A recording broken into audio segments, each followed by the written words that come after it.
Hello everyone, Maurice here, and I just want to make a quick video just to highlight some of the uncommon archetypes that we actually see in Epic Era. And this is really just inspired by seeing my meta report, seeing the meta report earlier. Do check it out if you haven't done so. All right, just seeing so many different archetypes that just not really commonly seen, and I just want to go through them very quickly. Of course, not going to go in depth because there are a lot of small details for each of the archetype, but I just want to kind of showcase what they are, and so that at least you kind of know what are out there. Okay, so let's just get started. Okay, so the first one I want to highlight is Navaga Sustain, and yeah, it's all of these archetypes, I won't say all, but some of these archetypes are very specific in the sense that it requires very specific axes. And for this one, okay, let's just explain. This one is probably the hardest to explain, and let's just get into it. First of all, Navaga has this ability, well, it's a power, right, where once you gain, I think, 25 energy fragments, then you reduce the axes that you apply to it that has this power, right? Reduce all the cards of that axis by 1 energy cost, right? So basically how this works is that, let's say if you have this team, right, you put your Navaga power, now you can put it onto any ally axis, and you put onto the axis, say like the mid, right? Then what happens is that you need pumpkin, right? So that's one thing, and then you need innocent lamb, and ideally like trickies, right? So that you can get more copies of pumpkins through innocent lamb. Okay, so the idea is basically, you get a lot of copies of innocent lamb that turns into pumpkins, right? A lot of copies of pumpkins. Then you can use incisor or mosquito to actually hit yourself to then trigger the pumpkin draw and keep on drawing, right? And because you actually use Navaga to reduce your card's energy to effectively zero, right? Then you can basically play multiple pumpkins, and then you play incisor, like draw back the pumpkin and your incisor as well, or the mosquito, right? And then you play more pumpkins. So that's the ideal case. Of course, it's not easy to get to. First is that you have to trigger the power of Navaga by getting 25 energy fragments. So that's where Adaptive Program comes in, and also Moonlight Thief help as well. And of course, there's Tassel as well. If you want to put Tassel on this as well, then every time you play a pumpkin, then you also deal AoE damage to the opponent. So that is basically the combo. Of course, have some text that goes with it if you want to, like read about it. Of course, in this video, I'm not going to go in depth as to exactly how the whole thing works, and definitely do check it out yourself, right?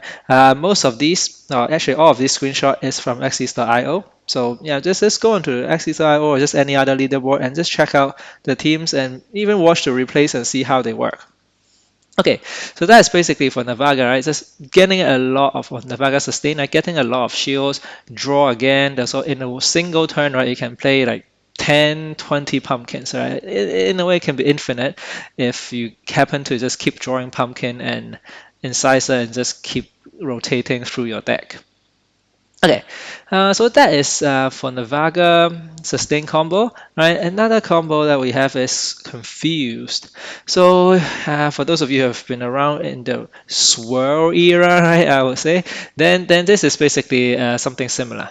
Okay, so the idea is swirl, confused, and even pigeon pose can put curse card into the opponent's draw pile.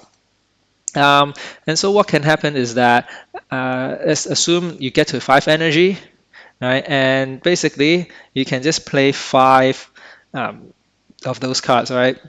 Confuse, swirl, or pigeon pose, right? Just to put 5 cards into your opponent's draw pile. Then basically you're locking them into that deck rotation, right? And then not allowing the opponent to get to the next deck cycle. So that is basically how this works. And of course, actually, maybe not for Navaga, but like a lot of these other teams that you'll see, right, relies a lot on Energy Shard, which is the buff rune now, right, giving you 3 energy shot to start with, and also it's like definitely a big buff, and also with Nemo Tail and other ramps as well, right, to allow you to get to a higher energy level than your opponent. I think that's basically the key of so many different combos, and also just in general, having the energy advantage is very strong, as you'll see later. Okay, so this is basically that combo, right? Yeah, so just locking the opponent, that's the ideal case. Of course, sometimes you don't get it, especially against opponent with draw, and they might draw into the next cycle. Usually you tend to get to 5 energy and lock the opponent in their second cycle. But of course, very much depending on the matchup. Okay, so one thing I should say is that also Garage RAM is pretty useful. There are other stuff that I mentioned in the blog post, so do check out the blog post as well.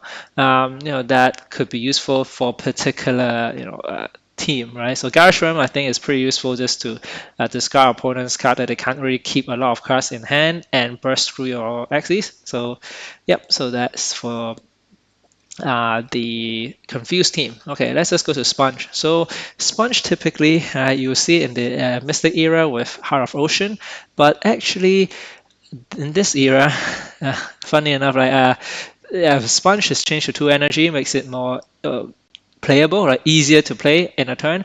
And also, of course, Energy Shot, Nemo Ears, Nemo Tail, right? You see a lot of Nemo Ears, Nemo Tail in this whole video. Allows you to basically get to 4 energy very quickly and even 5 energy.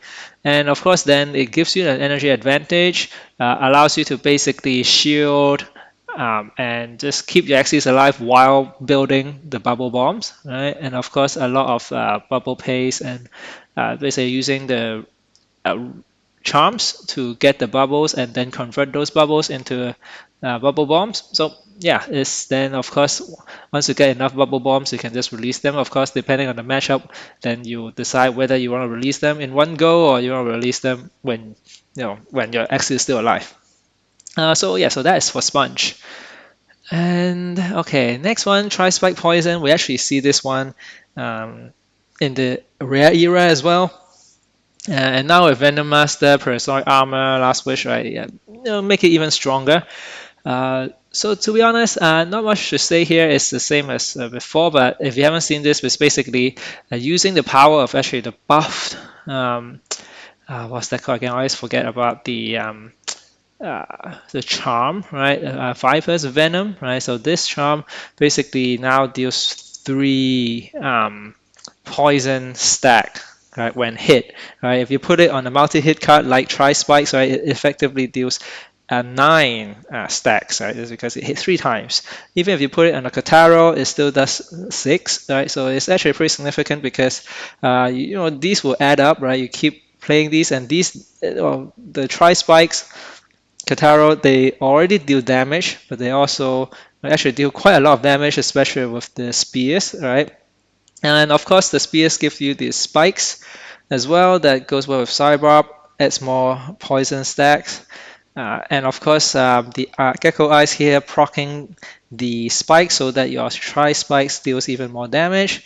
Yeah, so I think it's just an aggro version of Poison Team, basically. So yeah, one of those that is like more like Leafy, right, as opposed to more like the rest where most of the other teams are more like ramp, whereas here you need a Contel is more like a tempo kind of team. Okay, next one we have Pure Damage Story Fighter. Again, nothing new. I just want to include it just because it is pretty not very common at the moment, even though it is still quite strong. Okay, and how it works, it's the same as last season if you played it. But for those who don't know, then Story Fighter is the rune that basically allows you to convert 25% of your shield into damage, and the damage is times 3 of the 25%, so it can add up quite significantly. So the idea is that you actually want to usually have a pop off turn where you have a lot of shield, right? Some from the lumber shield, right, from timber, and then of course the bumpy as well. You put it on the Story Fighter Axie, and then even though Innocent Lamb is nerfed, I mean, it still adds to the count of number of cards placed that buffs up the teal shell as well, and all those. right? Gives you a lot of shield in one turn, and then you deal sometimes pure damage or piranha, right? Okay, piranha, even though it's nerfed, it's still pretty strong, right? Still 25% of the unblocked damage being stealing, right? So meaning it deals 25% extra damage and you heal a bit as well. Against opponents with shield, then yeah, use the pure damage cards would definitely help. So yeah, it's just overall a kind of like a combo team, right? Where there's this major part of turn where you might just KO two axes by having so much shield and then just two attacks. Of course, the Innocent Lamb gives you an extra energy so that you basically have to spend two energy with the shield and then two energy with the attacks to KO two opponent's axes. Okay, and then we have Tiny Fan. This one is interesting. Again, it's basically ramp, ramp, ramp, ramp, ramp. And you can see Nemo tail and energy shots and all those are Nemo ears as well. And then here goldfish. So of course, like different type of ramp. Just in general, just ramp until you get to 5 energy. Then you can use Tiny Fan to finish your opponent off. Like especially usually you want to target like the key, like Axie, the Axie that deals the most damage basically, right? Then even though if the Tiny Fan actually gets KO'd, I think it's still fine as long as like you have some value from the Tiny Fan. Just because by then you probably have the energy advantage. Having the energy advantage means you can heal back, you can shield, and then have extra energy to deal with the opponent. So yeah, so Tiny Fan, yeah, interestingly making it here, and mostly it's really just energy shot, and the buffed Nemo ear kind of helps as well. Okay, and then we have Cocoon Piranha, same story really, you can see here, right? Nemo ear, Nemo tail, a bit of ramp here as well, energy shot, right? So all about ramp so that you get the energy advantage. And in this case, it's really just it's very value oriented. So I quite like this kind of archetype where it's really more about value, right? You get your cocoon. So for those who don't know this combo, right, it's a Prana, as I mentioned, right, steals opponent HP 25% of the unblocked damage from Prana. If you can somehow buff Prana, right? So for example, you can do it through the Sturdy Fighter rune, right? Then you can buff Prana, or in this case, you use Cuckoo, which is a card that buffs your next attack by 65 damage, right? And if you buff that, then of course the HP steal is scaled to the damage. Then you can basically heal back a lot, and so yeah, this is a good value kind of team, and that's why you can see here, it's really like it's just uh, good value kind of team with a ramp, and that already kind of can make it to, I won't say like very top, but definitely a challenger. In this case, probably top 200 or maybe even further.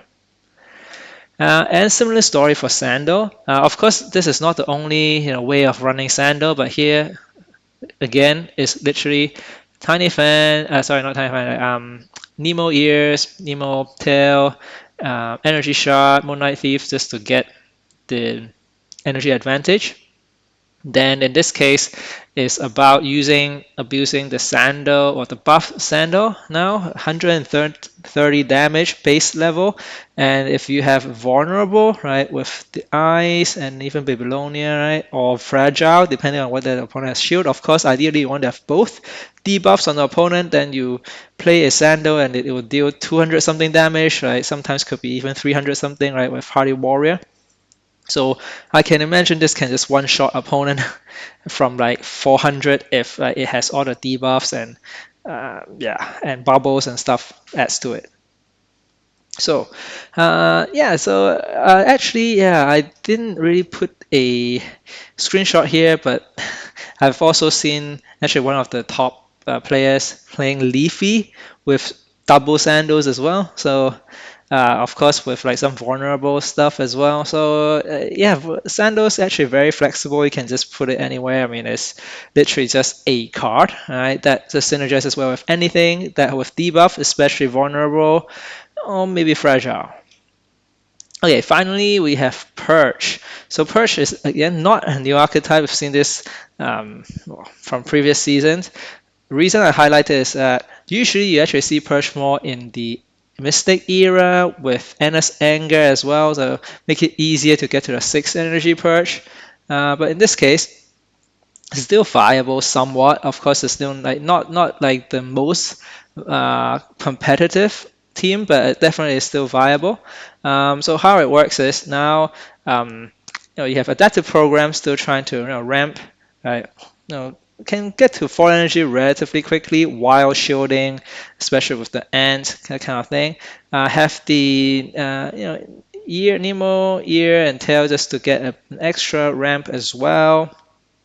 Yeah, just try to get to 4 energy, right? And then you have double cottontail as well. So usually you might just need one, but depending on the matchup, of course. And then the way of beast here is really just to get to the Fury mode, right? With some ways of getting rage as well. So basically, in the pop off turn, you have 4, maybe even 5 energy, depending on how slow the matchup is, right? And then you can play the Contail, and then get into Fury mode. You can have 6 or even 7 energy uh, Purge, right? And that will deal basically 400 something damage and just one shot all your opponent's Axie. So that is basically the combo. Of course, it takes time to build up, uh, need a lot of ramp, so that's why it might not be, uh, like depending on the matchup, of course. But it could still be pretty viable, and obviously, this is also in the top maybe 200-ish, I think, or at least close to that. So yeah, definitely is still pretty viable. If you're looking for something, just want to one-shot your opponent in one go, that kind of thing, then Purge might be the thing that you want to play. Okay, so this is it for like a quick summary or like a overview of like all these. I won't call it new archetype because some are not that new, but like somewhat less popular archetype, right? Basically, it's not leafy, it's not poison, it's not topaz, not jinx or not hot butt or something, right? So there's something that maybe okay, sure, of course this is like sustain, but with a twist, right? But yeah, it is something that I think is looking pretty good in terms of just the diversity and the number of different archetypes that could be viable. Of course, there definitely will be more that has not come up yet, and maybe you can also come up with your own. Especially, just remember if you have energy shard with Nemo ear, Nemo tail, yeah, you can pretty much do anything, right? As long as you have some way to deal a lot of damage. Okay, so I think this is it for this video. Thanks for joining me, and I'll see you in the next video.